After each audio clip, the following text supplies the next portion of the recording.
Okay, అందరికీ shalom. ఈరోజు మనము ప్రాముఖ్యమైనటువంటి విషయంలోకి వచ్చాం. ఎంత అవుతుంది సమయం? నేను తక్కువ సమయంలో ముగించాలని ఆశపడుతున్నాను. కానీ ఈరోజు మీకు మంచి స్పెషల్. ఈరోజు ఏంటి స్పెషల్ అంటే, పరిశుద్ధాత్ముడు మన ఉద్దేశించి ఆయన నడిపింపు ఏ విధంగా ఇచ్చాడు మనకి అనే దాన్ని మనం ఈరోజు నేర్చుకుందాం.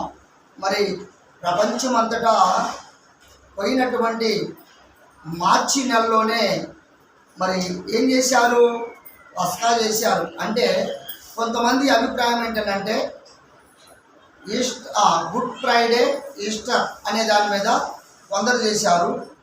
కొందరు అలాగనే ఈ విధంగా చేయటానికి గల కారణం ఏంటనంటే, యెహోవా మెస్సీయ వారు లోకమునకు వచ్చిన వాడు ఎందుకు వచ్చాడు, ఎందుకు ఇలా జరిగిందనే విషయాన్ని మనం వాక్యము ద్వారా ఈ దినమును మనం నేర్చుకుందాం. వింటున్న మీరందరూ దయతో ఖచ్చితంగా మీరు ఫాలో కాండి.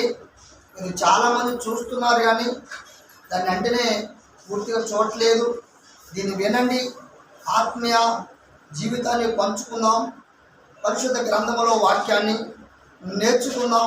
పరిశుద్ధ గ్రంథంలో ఉన్నటువంటి ప్రతిగా కూడా వాక్యమని తిరస్కరించడమే పాపులమని బైబిల్లో కనపడుతుంది కనుక అలా కాదు.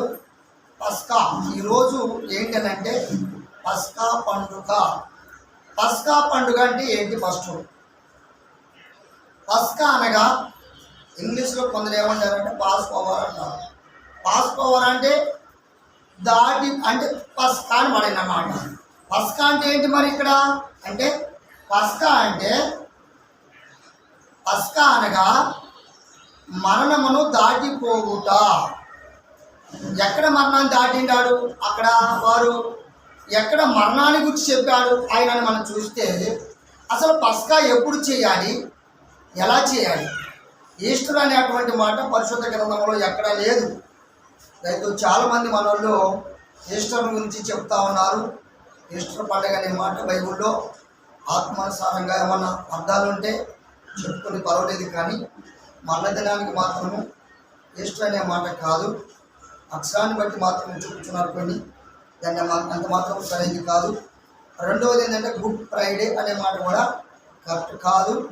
గుడ్ అనగా మంచి, శుక్రవారము మంచి శుక్రవారం అనే మాట బైబిల్లో లేదు.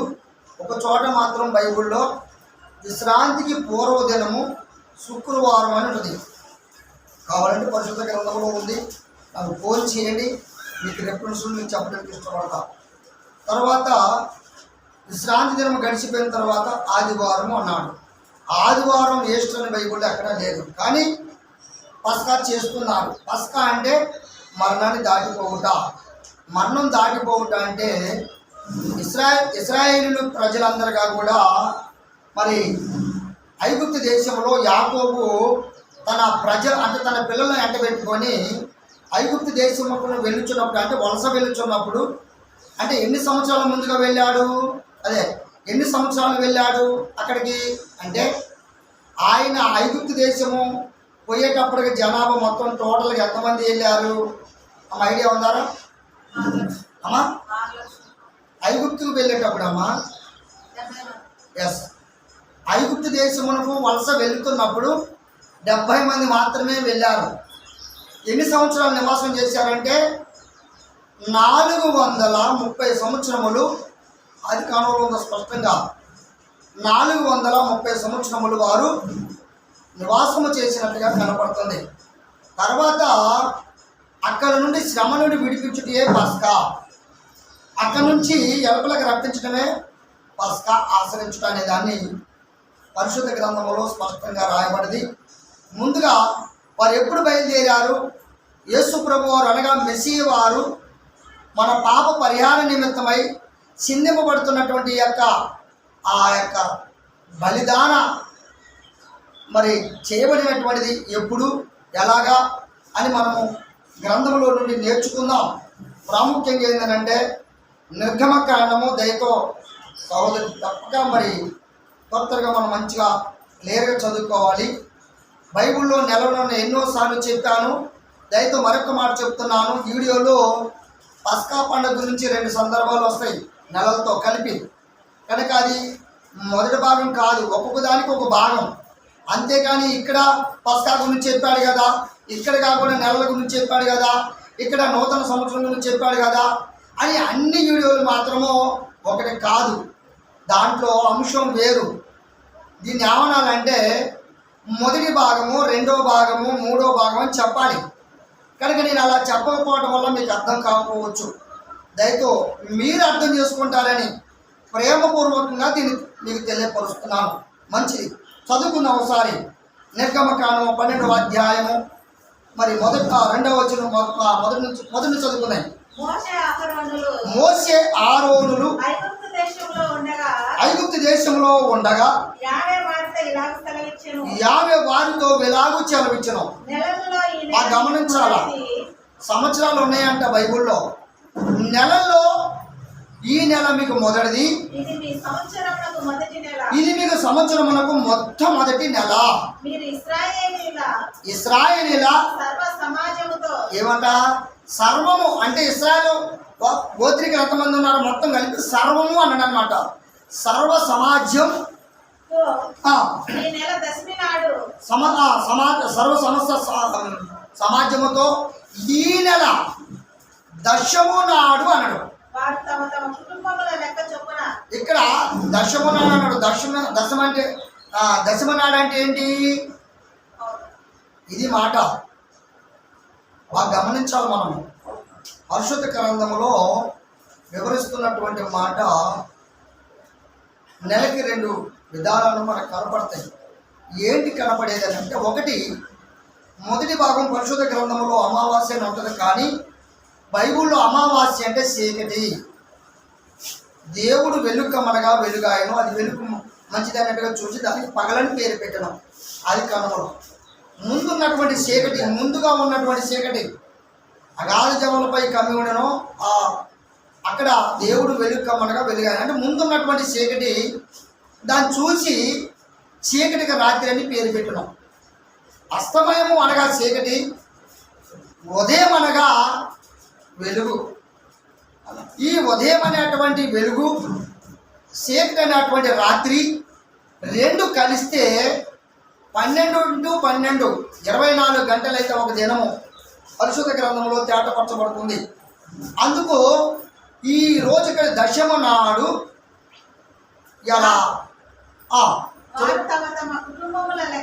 దశమ నాడు తమ కుటుంబముల లెక్క చొప్పున ఒక్కొక్కడు గొర్రె పిల్లనైను మేక పిల్లనైను అనగా ప్రతి ఇంటికి ఒక గొర్రె పిల్లనైను ఒక మేక పిల్లనైను తీసుకున్న వాళ్ళు ఆ పిల్లను తినుటకు వాడును వాని పొరుగు వాడును తమ లెక్క చొప్పున దాన్ని తీసుకొనవలెను. ఆ గొర్రె పిల్లను పూజించుటకు ప్రతి వాని భోజనమును పరిస్థితిని బట్టి వారిని లెక్కింపవలెను. నిర్దోషమైన ఏడాది మగ పిల్లను తీసుకొనవలెను. ఆలోచన జాగ్రత్త వినాలా. నిర్దోషమైన ఏడాది మగ గొర్రె పిల్లను తీసుకొని రావలను. గొర్రెలలో నుండి మేకలలో నుండి అయినను దాన్ని తీసుకొనవచ్చును. ఈ నెల 14వ దినం 7వ వచనం జాగ్రత్తగా గమనించండి. 7వ నెల 14వ దినమందు మీరు దాన్ని నుంచుకొనవలెను. ఇక్కడ బాగా గమనించాలండి. ఏ రోజు చెప్పాడు ముందు? దశమి నాడు అనగా దశమిగా 10. దశమిగా 10 ఎప్పటి నుండి 10 నెల పొడుపు నుండి అంటే చంద్రోదయం నుండి 10వ రోజు సిద్ధపాటు. మీరు 14 సాయంకాలం మీరు ఏం చేశారట? దాన్ని వధించుకొని తిన్నారట. దేన్ని? గొర్రెపిల్లను. మరొక మాట చూద్దాం. పాతకాలంలో పితరులైనటువంటి ఇశ్రాయేలీలందరిగా కూడా గొర్రెపిల్లను వధించి పాప క్షమాపణ నిమిత్తమై చదువు ఒకసారి అలాగే కంటిన్యూ చేయి. తరువాత ఇశ్రాయేలీయుల సమాజము వారందరూ తమ కుటుంబములలో సాయంకాలమందు దాన్ని చంపి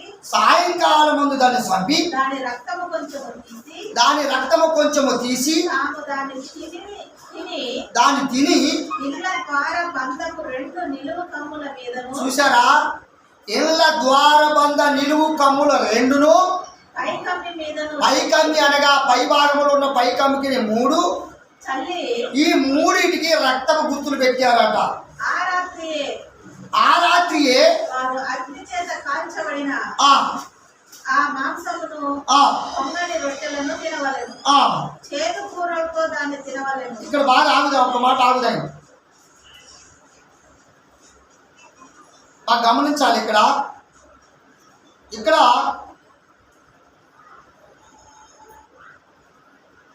12వ వచనం ఒకసారి చదవమ్మా.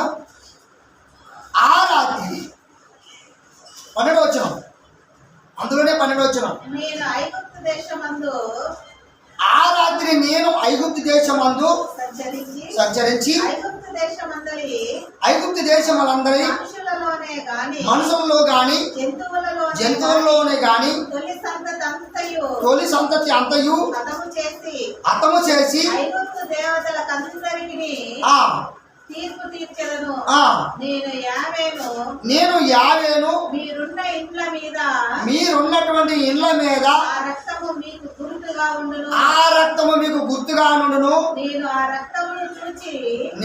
రక్తమును చూచి మిమ్మును నశింపజేయక దాటిపోయేదను. హల్లెలూయా. ఇప్పుడు ఏం చెప్పాడండి? ఏ ఇంటికైతే రక్తం ఉంటుందో ఆ ఇల్లును చూసి నేను దాటిపోతాను. ఎవరు చెప్పారు ఇది? యావే చెప్పాడు. ఆయన ఏ విధంగా వస్తున్నాడంటే ఆయన రాడు, సమారపు దూతను పంపిస్తుండో. ఇప్పుడు రక్తపు గుర్తులు ఉండాలన్నట. దీన్ని పాత నిబంధన కాలంలో పూర్వీకులు పస్కా పండుగ చేశారు. అది మాకు పని ఏముంది అంటారు. నిజమంటారా కాదంటారా అమ్మా? అసలు మాకు పని ఏంటి దాంతో పని అంటున్నారు ఇవాళ. నిన్నటి దినాలుగా కూడా నేను ఒక వ్యక్తిని అడిగాను, పండగలు పెట్టి చూపిస్తే, చదువు ఈ పండగలతో మనకేం పని? ఆయన వచ్చాడు, అన్ని నెరవేర్చాడు కదా, ఇంకా మనం ఎందుకు చేయాలి అని అడుగుతాం. ఏం చెప్పాలమ్మా చెప్పండి. ఇప్పుడు అవివేకులైనటువంటి వాళ్ళారా మీతో నేను ఎంతకాలం ఉండును అని మత్తయి సువార్తలో తెలియపరిచిన మాట కనపడుతున్నాయి. ఇంకా అవివేకంగానే ప్రవర్తిస్తున్నారే తప్ప వివేకం కొంచెమేమో అర్థం కావట్లేదు. కారణం ఏంటంటే ఇప్పుడు ఆనాడు రక్తమును బొట్లు పెట్టారు, రాశారు. మరి ఈరోజు దేన్ని పెట్టాలి, ఎలా పెట్టాలి, ఎందుకు పెట్టాలి? ఒకటి అయిపోయింది. ఇంకొక మాటకు వస్తున్నాను. కొందరు ప్రతి వారము రొట్టె తింటున్నారు, రక్తం తాగుతున్నారు. ఎందుకు రక్తం తాగుతున్నారు అంటే ఆయన నిర్దోషమైనటువంటి ఏడాది గొర్రె పిల్లగా భూమి మీదకి వచ్చారు, తన రక్తమును తాగాలి, తన శరీరం అంటే రొట్టెని తినాలి అని, ఇది తిన్నప్పుడల్లా నన్ను జ్ఞాపకం చేసుకోండి అని చెప్పాడని అపోస్తులైన పౌలు మీద నేరం మోపుతూ ప్రతి వారం తింటుంటారు. కొంతమంది ప్రతి 15 రోజులకోసారి తింటున్నారు, కొంతమంది నెలకోసారి తింటున్నారు, కొంతమంది 3 నెలలకోసారి తింటున్నారు, కొంతమంది 6 నెలలకోసారి తింటున్నారు, కొంతమంది సంవత్సరానికి ఒకసారి మాత్రమే ఇది చేస్తున్నారు. అసలు ఎందుకు చేయాలి ఇది? ఈ ఆచారం ఏంటి? ఇలా చేస్తేనే రక్షణ లేకపోతే లేదా? చూద్దాం ఒకసారి. అసలు ఆ రక్తమును ఎందుకు చేయాలి? మనం అసలు ఎందుకు సేవించాలి? ద్రాక్షరసము ఎందుకు తాగాలి? రొట్టెను ఎందుకు తినాలి? చూద్దాం ఒకసారి. ఇక్కడ చెప్పినటువంటి మాట ప్రకారంగా 18వ వచనం కూడా ఒకసారి, 17వ వచనం కూడా చదవండి. పులియని రొట్టెల పండుగను మీరు ఆచరింపవలెను. ఈ దినమందే ఇదట మీ సమూహములను ఐగుప్తు దేశములో నుండి వెలుపలికి రప్పించితిని. మీరు మీ తరములన్నిటిలో ఈ దినము ఆచరింపవలెను. హల్లెలూయా. ఇది నిత్యమైన కట్టడ అన్నాడు. చేయాలన్నా లేదా? 18వ వచనం కూడా చదవండి. మొదటి నెల 14వ దినము సాయంకాలము మొదలుకొని ఆ నెల 21వ దినము సాయంకాలం వరకు. హల్లెలూయా.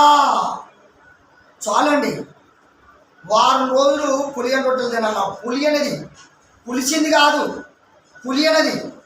దీని యొక్క చాలా మంచి జ్ఞానులు వివరిస్తూనే ఉన్నారు, కానీ అర్థం లేకుండా వివరిస్తున్నారు.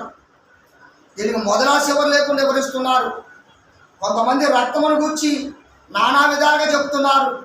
తన శరీరం అనగా రొట్టెను గురించి నానా విధాలుగా వివరిస్తున్నారు. ఇవన్నీ కావు. మరి ఇప్పుడు ఆ రక్తం తినాలి, ఆ రొట్టెను తినాలి, రక్తం తాగాలి అంటే మనం ఎందుకు చేయాలి? మరి ఇప్పుడు ఆ గొర్రె పిల్లేది? ఆ రక్తం తాగడానికి గొర్రె పిల్లేది? ఆ మాంసం తెచ్చుకొని తినాలంటే గొర్రె పిల్లేది? ఆ గొర్రె పిల్లని తెచ్చారా? ఇవాళ కొంతమంది అంటున్నారు కదా, పాత నిబంధన కాలంలో గొర్రెని చేశారు, కానీ ఇప్పుడు యెహోవా వారు వచ్చారు, మాకు గొర్రెలతో పని లేదు అన్నారా లేదా? ఇప్పుడు ఆ గొర్రెతో పని లేనప్పుడు మరి మీరు ఎందుకు తింటున్నారు రొట్టెను ద్రాక్ష రసమును? అక్కడ తప్పే కదా. మీరు తింటుంది న్యాయమే, అది ఎలాగో చెప్తా. ఇప్పుడు మీకు తెలియకుండా చేస్తున్నారు, కానీ అది ఎలాగో నేను చెప్తా. చూద్దాం ఒకసారి. యోహాను సువార్త తొందరగా, యోహాను సువార్త 1వ అధ్యాయము 29వ వచనం.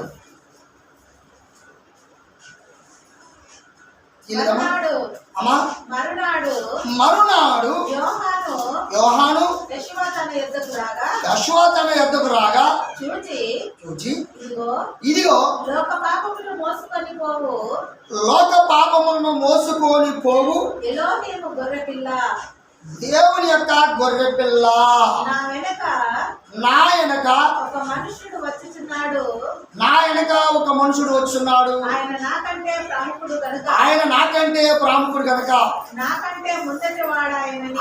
నాకంటే ముందు వాడు ఆయన. నేనెవరిని గురించి చెప్తున్నా? ఆయనే ఈయన. నేను ఆయనను ఎరగనైతిని గాని ఇశ్రాయేలుకు ఆయన ప్రత్యక్షం అగుటకు చాలండి. ఇప్పుడు ఎవరు బాప్తిసం ఎందుకు ఇచ్చాడట? ఆయన ప్రత్యక్షత కొరకు అనంటారా కాదంటారా? దానికంటే ముందు 19వ వచనంలో ఏం చెప్పాడు ఇక్కడ? అదే 29లో ఏం చెప్పాడు ఇప్పుడు ఇక్కడ? అంటే 29లో ఏం చెప్పాడు ఇక్కడ మనం చూస్తే, యెహోవా మెస్సీయా అంట. ఆయన లోక పాపమును మోసుకొని పోవటకు వచ్చిన గొర్రెపిల్ల అంట ఆయన. నిజమంటారా కాదంటారా? ఇక్కడ ఏమంటున్నాడు? మరునాడు యోహాను యెహోవా తన యొద్దకు రాగా, అంటే యోహాను దగ్గరకు వచ్చాడు అన్నమాట. ఎవరైనా మెస్సీయా వారు అక్కడికి వచ్చారు. అప్పుడు ఏమో చూపించుకుంటూ అంటున్నారు, తన యొద్దకు రాగా ఏమంటున్నాడు? ఇదిగో ఈయన లోక పాపమును మోసుకొని పోవు దేవుని గొర్రెపిల్లగా ఈయనే.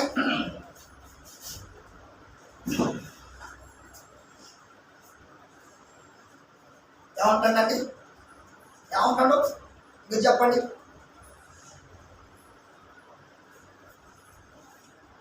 చెప్పండి. లోక పాపాన్ని మోసుకొని పోవడానికి గొర్రెపిల్లగా వచ్చాడట.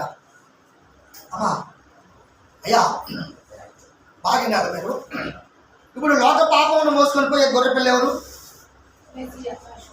మరి అక్కడ పాప పరిహార నిమిత్తమై వధింపబడ్డ గొర్రె ఎవరు? ఆయన మెస్సీయా అనడానికి వీల్లేదు కదా అక్కడ. కనుక అక్కడ చేసేది వేరు, ఇక్కడ చేసేది వేరు అన్నానా? ఇప్పుడు దానికి సంబంధం వేరు, దీనికి సంబంధం వేరు అన్నానా? ఆ రక్తం వేరు, ఈ రక్తం వేరు అన్నానా? ఆ మాంసం వేరు, ఈ మాంసం వేరు అన్నానా? ఆ సమయం వేరు, ఈ సమయం వేరు అన్నానా? అనరాదు. ఆ గొర్రెపిల్ల ఈ గొర్రెపిల్ల, ఆ రక్తమే ఈ రక్తము, ఆ మాంసమే ఈ మాంసం. అయితే ఏంటి? గొర్రెపిల్లగా వచ్చాడు, పాపాన్ని మోసుకొని పోవాలంటాడు కదా. కానీ యెహోవా గొర్రెపిల్ల అయితే మరి నన్ను తినని ఆయన ఎక్కడ అనడా? అర్థమవుతుందా మీకు? వీడియో వింటున్న వారందరూ కూడా ప్రేమగా కదిలిస్తున్న మాట ఉదయం ఏంటంటే, ఆ రక్తమును మీరు తింటున్నారు కదా, ఆ రక్తమును తాగుతున్నారు కదా, ఆ శరీరమును మీరు తింటున్నారు కదా. యెహోవా ఎక్కడన్నా నేనే గొర్రెని, నా మాంసం తినండి, నా రక్తం తాగండి ఎక్కడ చెప్పాడా? అయితే చేయండి, తప్పులేదు. ఒకవేళ తెలవకుండా మీరు ఎలా చేస్తున్నారో నాకు తెలియదు, నాకైతే తెలియదు మీరు చేసే ఆచారం ఏంటో. కానీ నేనేమంటానంటే పరిశుద్ధ గ్రంథంలో లేఖన ప్రకారం చెప్తున్నా. దయతో గమనించండి, గ్రహించండి. అయితే ఒక మాట అంటాను, చూద్దాం ఒకసారి. లేవియ కాండము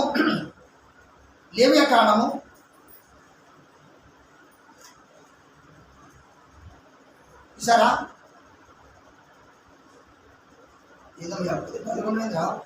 మీరు చెప్పాలా రెఫరెన్స్? ఓకే, 23వ అధ్యాయం 5వ వచనం. మొదటి నెల 14వ దినమున. ఇక్కడ ఏమన్నాడమ్మా? మొదటి నెల 14వ దినమున. అక్కడ ఏం చెప్పాడు? అదే అన్నాడుగా. లేవీలు అక్కడ చెప్పిన మాట ఇక్కడ చెప్పిన మాట అదే చెప్తున్నారు అంటున్నారుగా. అంటే మోసే యాజక ధర్మంగా చేస్తున్నప్పుడు ఎవరైనా అది తెలియపరుస్తున్న మాటలు. అప్పుడు మోసే అమ్మా మరి గొర్రెపిల్ల రక్తమును గొర్రెపిల్ల మాంసం తినేటప్పుడు మోసే ఉన్నాడా? పోనీ ఉంటే ఆ యొక్క ఆచారం చెప్పాడా? ఇక్కడ చెప్తాడు. అక్కడ ఎవరు చేపించారు? స్వయాన్ని ఆయనే చెప్పాడు, మెస్సీ వారే చెప్పాడు, మెస్సీ చేపించాడు. ఇక్కడ ఎవరు చేస్తున్నారంటే మోసే చేస్తున్నాడు. ఇక్కడ ఏ విధంగా చేస్తున్నాడు? మోసే మెస్సీని పోలి యాజకుడిగా ఉండి చెప్తున్నాడు ఈ పని, చేస్తున్నాడు ఈ పని. చదువుతుంది. మొదటి నెల 14వ దినమున సాయంకాలమందు యావేకు పస్కా పండుగ జరుగును. ఆ నెల 15వ దినమున పొంగటి రొట్టెల పండుగ జరుగును. 7 దినములు మీరు పొంగని వాటినే తినవలెను. మొదటి దినము మీరు పరిశుద్ధ సంఘముగా కూడవలెను. అందులో మీరు జీవనోపాధి ఏమి ఏ పని చేయకూడదు. చాలండి. ఇక్కడ ఏమంటుంది? ఇక్కడ ఆ నెల 14వ దినమున యావేకు ఏం పండుగ అంటే అది? పస్కా పండుగ. ఈ ముందు పస్కా పండుగ అది చెయ్యాలి. ఈ 14వ దినమున మాత్రమే ఆయన రొట్టెని తినాలా? అవునంటారా కాదంటారా? 14వ దినమున రొట్టెని తినాలి. 15వ రోజున ఏం చేయాలమ్మా? వ్రతం చేయాలి. ఎస్, వ్రతం చేయాలి. వ్రతం అంటే ఏంటి? వ్రతం అంటే కంటిన్యూ చేసేది, ఆచరణ అన్నమాట అది. ఇది పొంగల్ రొట్టెల పండుగ 7 రోజులు చేయాలి. 15వ రోజు మొదలుకొని 21వ రోజు దాకా అన్నాడు కదా. 7 రోజులు చేయాలిగా, ప్రారంభం మొదలుకొని. ఇంతకుముందు చదువుకున్నాం కదా మనం నిర్గమకాండంలో, దాని గురించి వివరిస్తున్నమాట. ఈ విధంగా మొదటి నెల 14వ దినమున సాయంకాలం మందు తినమన్నాడు. సాయంకాలమా లేకపోతే పట్టపగులా? సాయంకాలం. సాయంకాలం అంటే ఎప్పుడు? పొద్దునగా పొద్దుగుకిన అక్కడ. ఎస్, అది మాట. పొద్దుండొద్దు, దాన్ని సాయంకాలం అంటారు. పగలంటే సూర్యుడు ఉండాలి, సాయంకాలం అంటే సూర్యుడు ఉండొద్దు. మనోళ్ళు ఏం చేస్తున్నారు? మందిరాలలో పట్టపగలు మిట్ట మధ్యాహ్నము రొట్టెను పట్టుకొని కృతజ్ఞతాస్తుతులు చెల్లించి అపోసరైన పౌలు మీకు ఇచ్చాడు, ఆచారమే మీకు చేస్తామని చెప్పి అపోస్తులు అందరుగా కూడా ఇలా చేశారని చెప్పి అపోస్తుల కార్యంలో 2వ అధ్యాయంలో చూపిస్తుంటారు, దాన్ని ఆచరిస్తుంటారు. వారు చేసే అటువంటి దానికి ఇక్కడ చెప్పే వాక్యానికి ఏమైనా పొంతన ఉందా? కొన్ని సంబంధం ఉందా? లేకపోతే ఎందుకు చేస్తున్నారు? ఉన్నదాన్ని మీరు ఎందుకు గ్రహించలేకపోతున్నారు? ఫస్ట్ మిమ్మల్ని నేను హెచ్చరించేది కూడా అదే, దయతో ప్రేమగా. అలా చేయకుండా దయతో నేను చేతులెత్తి జోడించి మీ అందరికీ వందనాలు తెలియపరుస్తున్నాను. అలా చేస్తే మనకు పాలు లేదు. చూడండి, ఒక కార్యాన్ని కాదు, మొదటి నెల 14వ దినము మొదటి నెల సాయంకాలం అని చెప్పి ప్రతి రెఫరెన్స్లు మీకు ఎన్ని చూపించాలా? చాలా చూపించగలను. పోనీ పాత నిబంధనలు చూపిస్తున్నారా పిచ్చోడా? మరి కొత్త నిబంధనలు కూడా మాకు అలా చూపిస్తావా? సందేహం మీకు వస్తుందిగా, రావాలి కదా. రావాలన్నా వద్దా అమ్మ? రావాలన్నా వద్దా? మత్తయి సువార్త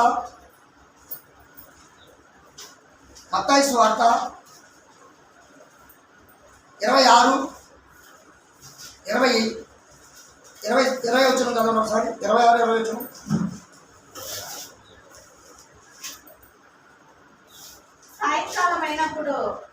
ఎప్పుడు అంటాం అది?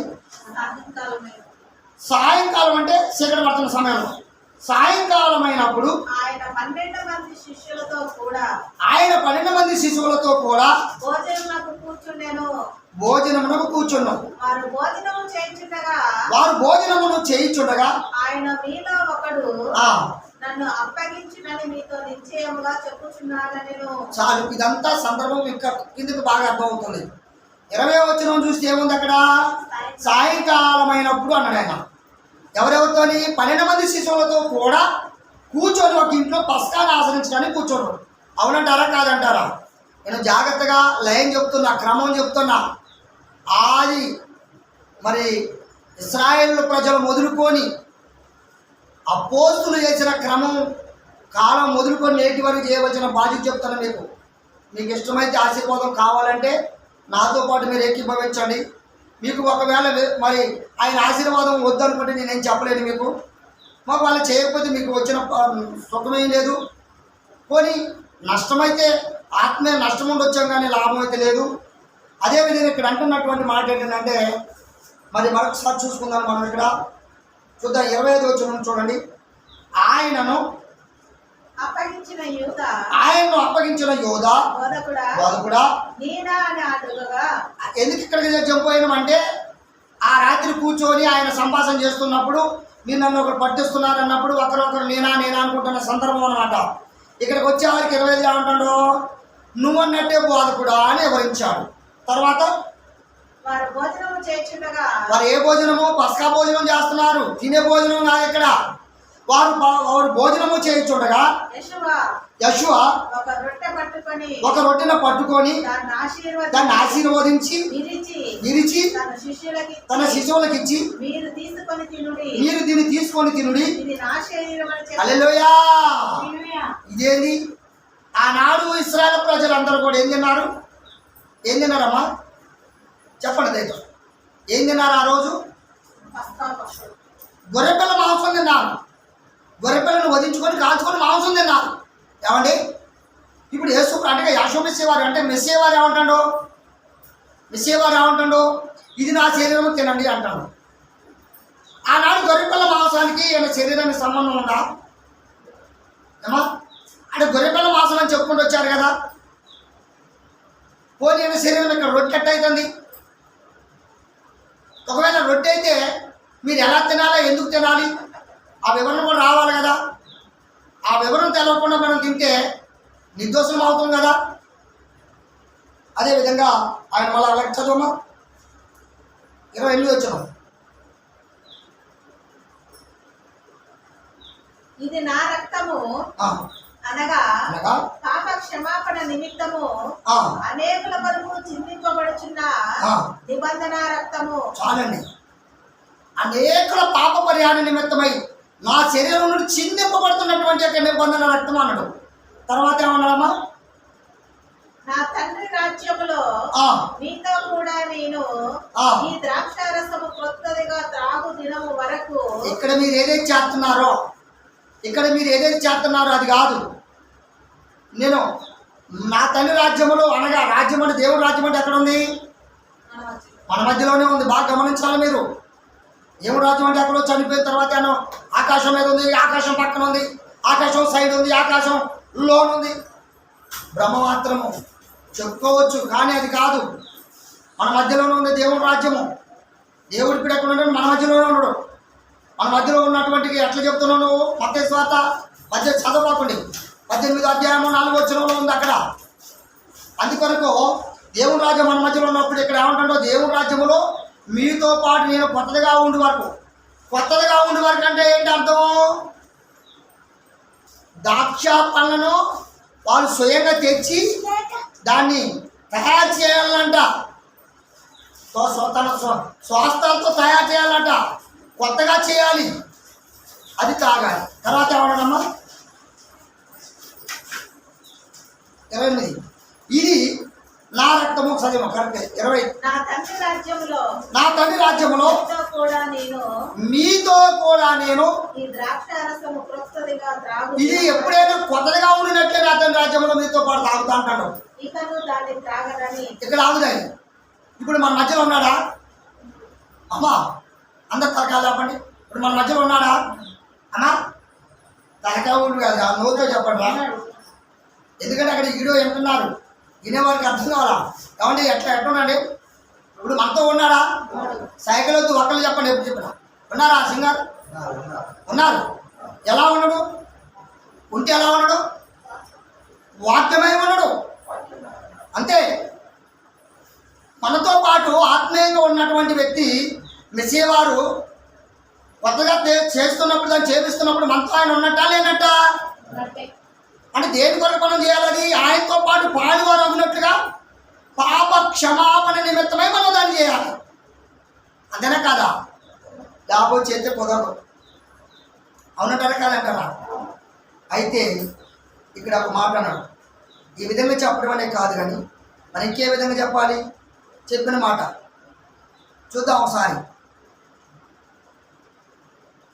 చూద్దాం. ఇక్కడ ఏమంటాడు? ఎఫెసీయులకు రాసిన పత్రిక 1వ అధ్యాయం 7వ వచనం చూడండి. ఎఫెసీ 1:7వ వచనం. దేవుని కృప మహిమైశ్వర్యమును బట్టి. ఏందట? దేవుని కృప అంటే ఏంటి? దేవుని కృప మహాదైవైశ్వర్యము బట్టి ఆ ప్రియుని యందు ఆయన రక్తము వలన. ఎవరి అంట? ప్రియుడి యొక్క రక్తం అంట. యేసు మెస్సీ వారి రక్తం అంట. అపోస్తలుడైన పౌలు చెప్తాడు, ఆయన యొక్క రక్తము వలన మనకు విమోచనము. ఏందట? మనకి విమోచనము అనగా మన అపరాధములను క్షమాపణ మనకు కలిగి ఉన్నది. హల్లెలూయా.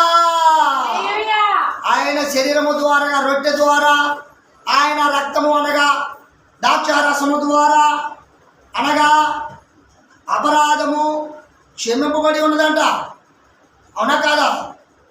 మన అపరాధములు ఎక్కడ? దానికి అలా సేవించినప్పుడు క్షమింపబడి ఉన్నామంట. అవునంటారమ్మా? క్షమింపబడి ఉన్నామంట. ఈ విధంగా చెప్పినటువంటి దానికి మనం చేయాల్సినటువంటి యొక్క ధర్మము మెస్సియా పస్కా ధర్మము, పస్కా సంస్కారము.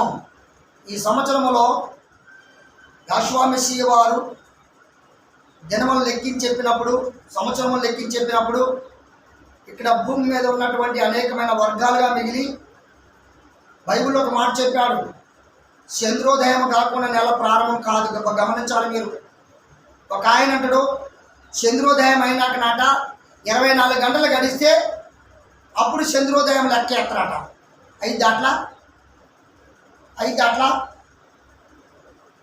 అమావాస్య గతించగానే ముందు చెప్తున్న మాట గమనించాలి. ఇక్కడ మీరు దిన ప్రారంభము రాత్రి పగల? రాత్రి. అంటే నెలకి 2 విధాలుగా కనపడుతుంటుంది. 15 రోజులు చీకటి కనపడుతుంది, 15 రోజులు వెలుగు కనపడుతుంది. ఎందుకు 15 రోజులు చీకటి కనపడుతుంది, 15 రోజులు వెలుగు కనపడుతుంది అంటే దాన్ని మనం లెక్కించుకోవడం కొరకు మాత్రమే, అది సూచించడం కొరకు మాత్రమే, లెక్కలు సూచించుకోవడం కొరకు మాత్రమే పరమ తండ్రి యేసు మెస్సీ వారు ఈ విధంగా సృష్టి నడిపింపు కొరకు సృష్టించాడు చెప్పుకోవడానికి. చంద్రోదయం అయిందని అంటే ప్రారంభమైందని అర్థం. అవునా కాదా అమ్మ? అవునా కాదంటారా? చంద్రోదయము బాగా గమనించాలా. చంద్రోదయము ఈ నెల అభిమన్యాలు ఎప్పుడు ప్రారంభమైందని అంటే కొంతమంది అంటే పంచాంగాల తిథులు చూస్తుంటారు, నక్షత్రాలు చూస్తుంటారు. ఒక ఆయన అన్నాడు కదా, అమావాస్య 8వ తారీఖు రాత్రి అంటే ఏ రోజు వస్తుందమ్మా? 9వ తారీఖు ప్రారంభమైనట్టే కదా. 9వ తారీఖులో చీకటి ఉందిరా బాబు, ఈ రోజు లెక్క కాదు అన్నాడు. మరి రాత్రే ఏదైనా ప్రారంభమవుతుందిగా లెక్క. ఈ నెల మట్టికి రాత్రి ఫస్ట్ జాము అయిపోయింది. ఏమైపోయింది? అమావాస్య గడియలు అయిపోయింది. 2వ జామున చంద్రోదయం ప్రారంభమైంది. అయితే పర్వాలేదు. చంద్రోదయం ప్రారంభమైనప్పుడు లెక్కలకు వస్తుందంటారా రాదంటారా? 12 గంటలు గడిచిపోయిందిగా, కింద చీకటి గడిచిపోయిందిగా, పగల నుంచి అలా ప్రారంభమేగా మనకి. అంటే 9వ తారీఖు లెక్క వస్తా రాదా? లెక్క వస్తుంది. కానీ వీళ్ళేం చేశారు? ఆ లెక్క రాదు అన్నారు అని చెప్పి ఆ రాత్రి పగలు తీసేసి 10వ అంటే 9వ రాత్రి అంటే 10వ రోజు ప్రారంభం. 9 రాత్రి 10 పగలు, 9వ రోజు అయిపోయింది. 10 రాత్రి 11 పగలు, ఇది 2వ రాజు. ఇట్లా లెక్కల ప్రకారం ఒకరొకరు ఈ విధంగా చేసుకుంటూ వచ్చారు. ఇందులోనే మరొకరు కొందరు ఏం చేశారంటే, ఇది యెహోషువ వారు నిలబడుకు రాకముందే నేను అప్పగింపబడ్డాడు అనుకొచ్చారు. వాళ్ళు అప్పగింపబడ్డారా? కొంతమంది ఏం చేశారో తెలుసా, 7 రాత్రి అనగా 8 ప్రారంభంలోనే పస్కా చేశారు. మరి ఈ లెక్క ఏంటి? మరి ఈ లెక్క ఏంటి? ఈ విధంగా చేస్తూ వెళ్ళిపోతున్నప్పుడు పరమ తండ్రికి విరోధమే కానీ మనకు కాదు. గ్రహించాలి, దాన్ని అనుసరించాలి. అదే మనం నేర్చుకోవాల్సింది. నా సమయం గతిస్తుంది, త్వరగా వెళ్దాం. కనుక ఇలా చేసినటువంటి వారు నేను తప్పు పట్టలేదు, కానీ అందరూ ఒకే రీతిగా లెక్కేస్తే, వాక్యానుసారంగా లెక్కేస్తే ధర్మం. ఎవడో వర్గాలు భేదాలు చూపించుకొని చేస్తే అది భేద విధాల వేరుపడితే తప్ప, వర్గాలు వేరుపడితే తప్ప ఒకటి కాదు. వీడియో వింటున్నటువంటి మీరు తప్పక చేయాలని నా ప్రేమపూర్వకంగా మీకు మనం చేస్తున్నాం. అందుకొరకు ఇప్పుడు చదువుకున్న మనం రోజు ఎప్పుడు ప్రారంభమవుతుంది, ఎలా జరుగుతుంది, పస్కా అంటే రొట్టె ద్రాక్షరసం ఎలా తినాలి, ఎవరెవరు తిన్నారు, ఎక్కడెక్కడ తిన్నారు, మనం చదువుకుంటూ వచ్చాం. అయితే ఇక్కడ ఎఫెసీయులకు రాసినటువంటి పత్రికలు ఏం చెప్పాడమ్మా 7వ వచనంలో, దేవుని కృప అంటే ఇచ్చేటిది. కృప అంటే ఇచ్చేటిది మా దైవాశ్వర్యమును బట్టి. ప్రియుడు, మన ప్రియుడు ఎవరండి? యెహోషువ కాదా? మన ప్రియుడు యందు ఆయన రక్తం. చాలండి. మన ప్రియుడు రక్తం తాగాలా వద్దా? ఇప్పుడు వచ్చిందా రాలేదా మీకు? ఎందుకు తాగాలి మనము? అమ్మా ఎందుకు తాగాలమ్మా? విమోచన కొరకు. ఇప్పుడు తెలిసింది మనకి విమోచన అని. ఇంతకాలం చేస్తున్నటువంటి అయ్యా అయిపోయిందండి అయ్యా, ఇన్ని రోజులు బట్టి మీరు ద్రాక్షరసము రొట్టెగా ఎందుకు తింటున్నారంటే ఏం చెప్పారు మీరు? అపోస్తులు చేశారు, మా అయ్యగారి ఇత్తలు మీరు తాగుతున్నాం తింటున్నాం, అంతే కదా. ఆచారబద్ధంగా ఉన్నారే తప్ప వాక్యాబద్ధంగా లేరు కదా. ఆచారబద్ధంగా ఉన్నాను తప్ప వాక్యానుసారం ఉన్నావా? లేవు. కనుక ఇది ఇలా చేస్తే ఏమైంది? ఏమైంది? ఏమైంది? తప్పైందాను. తప్పంటే ఏంటి చూద్దాం ఒకసారి. రోమపత్రిక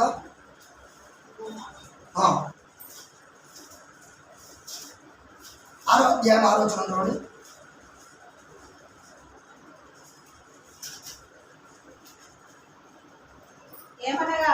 ఏమనగా మనం ఇంకనూ పాపమునకు దాసులము కాకుండుటకు. ఇప్పుడు ఏంటట? మనం ఇంకనూ పాపానికి దాసులము కాకున్నట్లు పాపపు శరీరము నిరర్థకము అగునట్లు మన పాత స్వభావమును ఆయనతో కూడా హల్లెలూయా ఏం చేయాలట? పెట్టినమ్మా తప్పో స్నానం చేశారా మీరు? ఇప్పుడు దాంతోనే సెలవు వేయబడరు మీరు, దాంతోనే సంపబడరు మీరు, దాంతోనే సంపబడి పోర్చబడరు మీరు. ఇప్పుడు చదువు మమ్మల్ని పూర్తిగా. చనిపోయిన వాడు పాపానికి విముక్తి కలిగిందట. పరమతండ్రి స్తోత్రం. ఇప్పుడు మీరు పాపుడా అంటే విమోచన వచ్చిన తర్వాత, విముక్తమైన జరిగిన తర్వాత పాపాన్ని దాసులు ఎలా అవుతాం. అదే విధంగా చేస్తే మనం పాపాన్ని దాసులు ఏమా అదే విధంగా చేస్తే పాపాన్ని దాసులం అవుతాం. అలా చేయకపోతే మాత్రం పాపాన్ని దాసులం కావు. మరి అపోస్తలుడైన పౌలు ఎవరిని పట్టించాడు? యెహోషువ వారిని పట్టించాడు. నేను ప్రభు వలన పొందితిని, అది మీకు ఇస్తున్నానని చెప్పి ఎప్పుడు చెప్పాడమ్మా? అమ్మ ఎప్పుడు చెప్పాడు? మొదటి కొరింథీయులకు రాసిన పత్రిక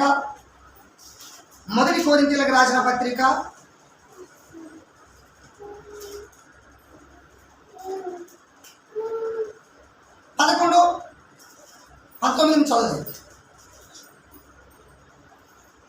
మీలో యోగ్యులైన వారెవరో. యోగ్యత అంటే ఏంట్రా? ఎస్, అర్హత కలిగిన వారు ఉన్నారా? అయ్యా ఏంటండి అయ్యా, అయ్యలారా అమ్మలారా గమనించాలి ఇక్కడ.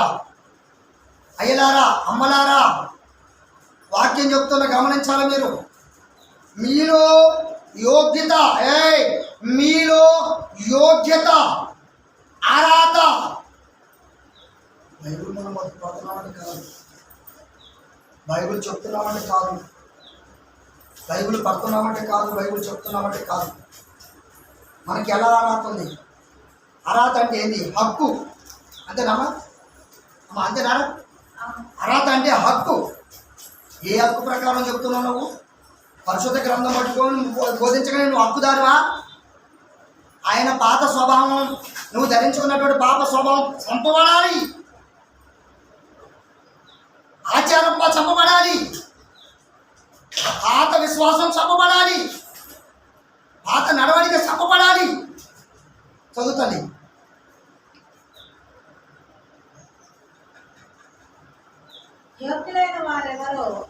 యోగ్యులైనటువంటి వారు ఎవరో చూసారా? యోగ్యులైనటువంటి వారు మీలో భిన్నాభిప్రాయములు ఉండక తప్పదు. మీరందరూ కూడి వచ్చుండగా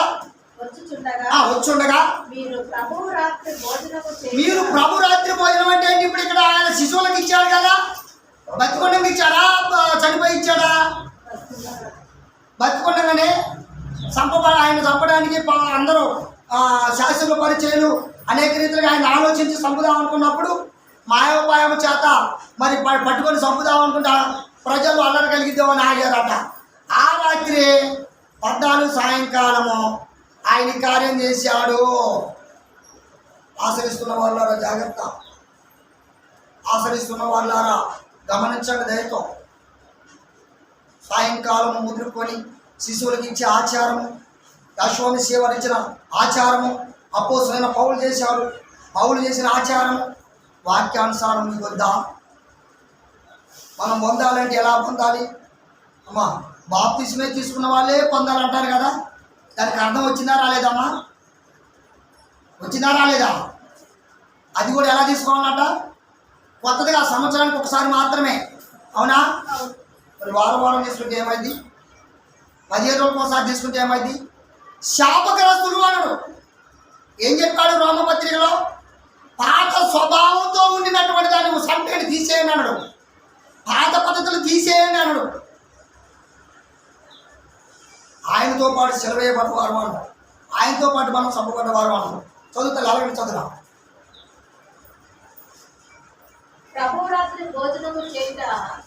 రాత్రి భోజనము చేయుట సాధ్యము కాదు.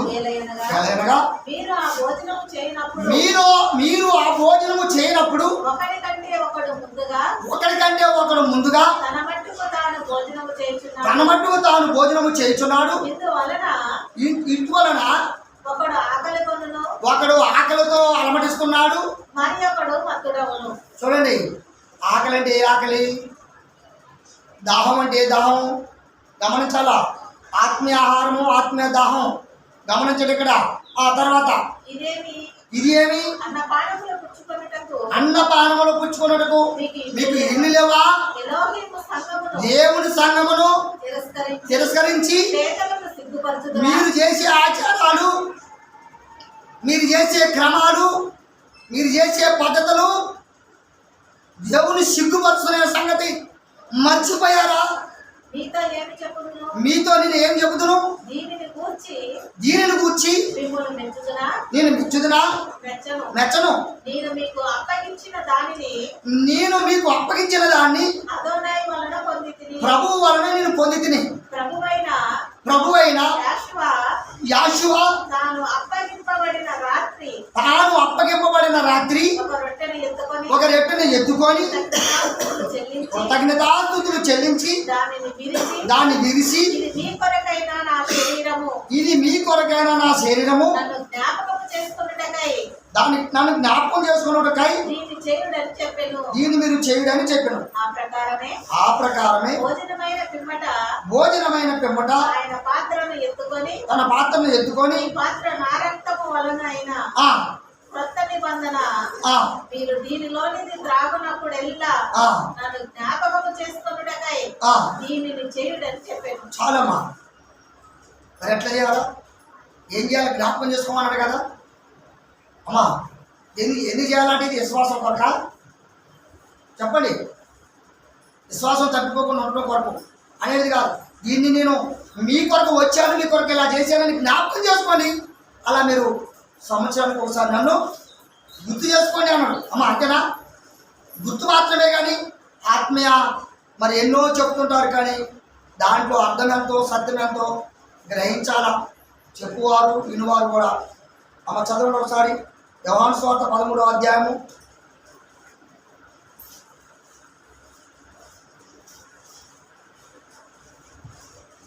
తీసారా? 3వ వచనం 13వ అధ్యాయము 3వ వచనం.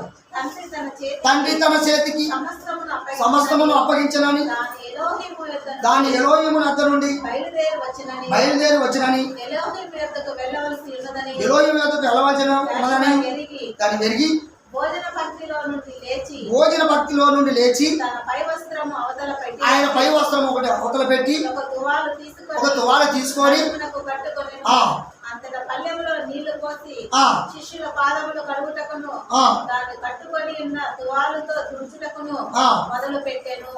ఇట్లు చేయించు ఆయన సీమోను పేతురు వద్దకు వచ్చినప్పుడు అతడు ప్రభువా నీవు నా పాదములు కడుగుదువా అని అతడు యెషువా నేను చేయించున్నది ఇప్పుడు నీకు తెలియదు గాని ఇక మీదట తెలుసుకుందామని అతనితో చెప్పగా పేతురు నీ వెన్నడను నా పాదములు కడగరాదని ఆయనతో అనేను. అందుకు యెషువా నేను నిన్ను కడగని ఎడల నాతో నీకు పాలు లేదనెను. సీమోను పేతురు ప్రభువా నా పాదములు మాత్రమే కాక నా చేతిలో నా తల కూడా కడుగుమని ఆయనతో చెప్పాను. యెషువా అతన్ని చూచి స్నానము చేసిన వాడు పాదములు తప్ప మరి ఏమీ కడుగుకొననక్కరలేదు, అతడు కేవలము పవిత్రుడాయను. మీలో పవిత్రులు కాని మీలో అందరూ పవిత్రులు కారనెను. చాలమ్మా. ఇప్పుడు ఏం చేయాలంటే మీరు తప్పక చూడండి. రాజశేఖరాయలు చేశాడు కదా, అప్పగింపబడిన రాత్రినా? అప్పగింపబడిన రాత్రి ఆయన ఏం చేశాడు? పాదాలు కడిగాడు. అందుకే వీళ్ళకి ఒక డౌట్ వచ్చి కూడా పేతురు గారు ఒక మాట అడిగాడు, అయ్యా నా పాదాలే కాదయ్యా, నా తలే కాదయ్యా, నా పాదాలే కాదయ్యా, తల నుండి కింది కడిగాడు. అంటే అక్కడ ఆయన ఏమన్నాడు? స్నానం చేసిన వాడు. స్నానం అంటే ఏంటి? తప్పో స్నానం చేసిన వాడు మరలా నా పేరట మళ్ళా చేయాల్సిన అవసరం లేదు. పాప క్షమాపణ నిమిత్తమై మీరు తప్పో స్నానం మళ్ళా చేయాల్సిన అవసరం లేదు. కానీ నా పాదాలు మాత్రం, నా పాదాలు అంటే నా పాదాలల్లా మీ పాదములు నేను కడిగినట్లుగా మీరును ఒకరి పాదాలు కడుక్కున్నాక మరొకరు. ఇప్పుడు మీ పాదాలు ఒక అయ్యా మీ పాదాలు నేను కడిగిన అనుకో, నా పాదాలు మీరు కడగాలి. ఇప్పుడు ఆమె ఉంది, ఏమ పాదాలు ఏమో కడిగినప్పుడు ఏమ పాదాలు ఆమె కడగాలి. ఎందుకు కడగాలి అట్లా? యాశ్వామెస్సే వారి మాదిరి నేను కడుగుతున్నా పాదాలు. నీయమైన పిచ్చోడు ఏమో పిచ్చిది, నా బైబిల్ తెలదు, ఆ బాగా చదువుతుంది, లేకపోతే ఆత్మ ఉంది, అది ఇక చెప్పుకోవచ్చానమ్మా. ప్రభువునందు అందరూ సమానులే, కాకపోతే జ్ఞానం ఇలా బహుమానం. జ్ఞానం బహుమానం అంతేనమ్మా. జ్ఞానం బహుమానమే కానీ మరొకటి కాదు. తెలుసుకోవాలి, చెప్పుకోవాలి. ఇప్పుడు ఇంకా మనం చెప్పుకున్నటువంటి అపోస్తులైనటువంటి పౌలు గారు చేసిన పని కాక యాశ్వమెస్సే వారి సొంతంగా ఏమన్నాడు? యోహాను సువార్తలో 6వ అధ్యాయం 27వ వచనంలో ఏమన్నాడమ్మా? కొత్త చదువుకుంటూ ముగించుకున్నాయి. 6వ అధ్యాయం 27వ వచనం. క్షయమైన ఆహారం కొరకు అంటే క్షయమైన ఆహారం అంటే లోకమైంది మనం చెప్పుకున్నాం కదా.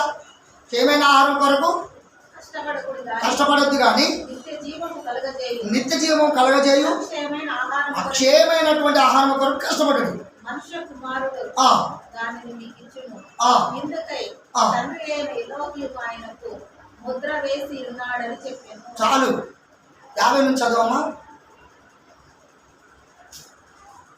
దీనిని తినువాడు సావకుండునట్లు, దేన్నట? నా శరీరమును తినువాడు ఎప్పుడు సావకుండా ఉన్నట్లు పరలోకము నుండి దిగి వచ్చిన ఆహారం నేనారా? పరలోకము నుండి దిగి వచ్చిన జీవాహారము నేనే. పరలోకము నుండి దిగి వచ్చిన జీవాహారమును నేనే. ఎవడైనను ఈ ఆహారము భుజించి బాగా గమనించాలా, ఈ రొట్టెని కనుక భుజిస్తేనే గాని వాడెల్లప్పుడూ జీవించును. వాడు ఎల్లప్పుడూ పవిత్రుడు కాదు, అపవిత్రుడే. మరియు నేనిచ్చే ఆహారము లోకమునకు జీవము కొరకైన నా శరీరమే అని నీతో నిశ్చయముగా చెప్పుచున్నాను. నేను చాలు. చూసారమ్మా ఎంత స్పష్టంగా చెప్పిన మాటలు, ఇంత చక్కని మాటలు ఎవరిస్తున్నటువంటి మాటలు. దీన్నన్నింటినీ పట్టుకొని అమ్మా ఏం చెప్తారు, అనేక రకరకాలైన వాటిని అంటగలుగుతూ నానా రకరకాలైనటువంటి చూపిస్తూ మా అయ్యగారు ఇలా చేశాడు, ఈ అయ్యగారు ఇలా చేశాడు. అయ్యగారులా మిమ్మల్ని తీసుకుపోయేది మనల్ని? అమ్మా అయ్యగారులా మనం పరలోకాన్ని తీసుకుపోయేది? ఎవరు తీసుకుపోయేది? వాక్యం మిమ్మల్ని తీసుకుపోతుంది. అదృశ్యంగా ఉన్న మన మధ్య వాక్యంగా ఉన్న మెస్సేజ్ అన్న తీసుకుపోయేటోడు. అంతేగాని మనుషులు కాదు. సిద్ధాంతాన్ని నమ్ముదానా లేక ఆచారాన్ని అమ్మ ఇంకోటి అన్నీలు మన ధర్మశాస్త్రాన్ని పాటిస్తున్నారు తెలుసా అమ్మా? పాటిస్తే ఎలాగా చెప్పగలరా మీరు? పరమతాన్ని ఇష్టమైతే లేదా అమ్మ అది బంద్ చేయాలి సార్, బంద్ చేసి తెలుసుగా మీ అందరికీ